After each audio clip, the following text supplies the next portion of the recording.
വിശപ്പ് സഹിച്ചാണ് പച്ചവെള്ളത്തിന്റെ മധുരമറയം കഴിക്കുന്നതിന് ചൊല്ലുണ്ട്. നാം എന്ത് സമൃദ്ധിയിലാണ് ജീവിക്കുന്നത്.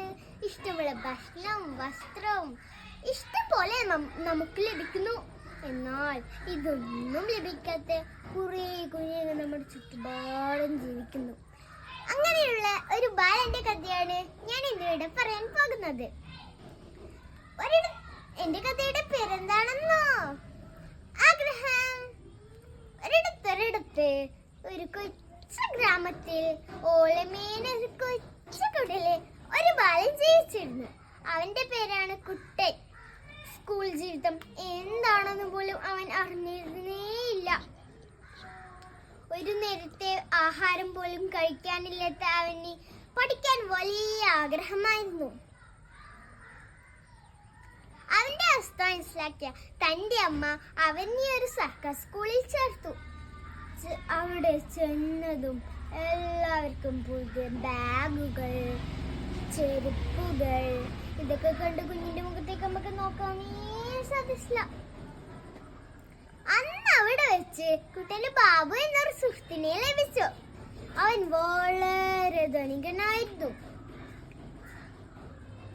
ഒരിക്കൽ കുട്ടൻ ബാബുവിനോട് ചോദിച്ചു, നിന്റെ വീട് ഓലയാണോ ഓടാണോ? ബാബു പറഞ്ഞു, മാളിക പുറമുള്ള വീട്. കുട്ടൻ അതിശയത്തോടെ ചോദിച്ചു, മാളിക പുറമുള്ള വീടോ? അതെന്താ? ബാബു പറഞ്ഞു, നീ അങ്ങനെയുള്ള വീടൊന്നും കണ്ടിട്ടില്ലേ? ഒരിക്കൽ നിന്നെ എന്റെ വീട്ടിലേക്ക് കൊണ്ടുപോകാം. അങ്ങനെ ഒരു ദിവസം ബാബു കുട്ടനെയും കൂട്ടി തന്റെ വീട്ടിലേക്ക് യാത്രയായി. വീട് കണ്ടതും കുട്ടൻ ഞെട്ടിപ്പോയി. അയ്യോ, ഇതെന്താ കൊട്ടാരം പോലെ ഉണ്ടല്ലോ. വാതിൽ തുറന്നതും ഭൗ ഭൗ കുട്ടൻ പേടിച്ചു പോയി. കുട്ടൻ നോക്കിയപ്പോൾ ഇങ്ങനെയുള്ള മറ്റൊരു വീട്. അതിൽ വലിയൊരു പട്ടിക്കുട്ടി. പട്ടിക്കുട്ടിന്റെ മുന്നിൽ എന്താണെന്നോ? വലിയൊരു പാത്രം നിറയെ ഭക്ഷണം. ഇത് കണ്ട് കുട്ടന്റെ വായിൽ വെള്ളമൂറി. ഒരിക്കൽ സ്കൂളിൽ ചെന്നപ്പോൾ സ്കൂളിലെ ടീച്ചർ എല്ലാവരോടുമായി ഒരു ചോദ്യം ചോദിച്ചു, നിങ്ങൾക്ക് ഭാവിയിൽ ആരാകണം? ഇത് കേട്ടതും കുട്ടൻ ഉറക്കെ വിളിച്ചു പറഞ്ഞു, എനിക്ക് ബാബുവിന്റെ വീട്ടിലെ പട്ടിക്കുട്ടിയായാൽ മതി. ഇത് കേട്ടതും എല്ലാവരും ചിരിക്കാൻ തുടങ്ങി.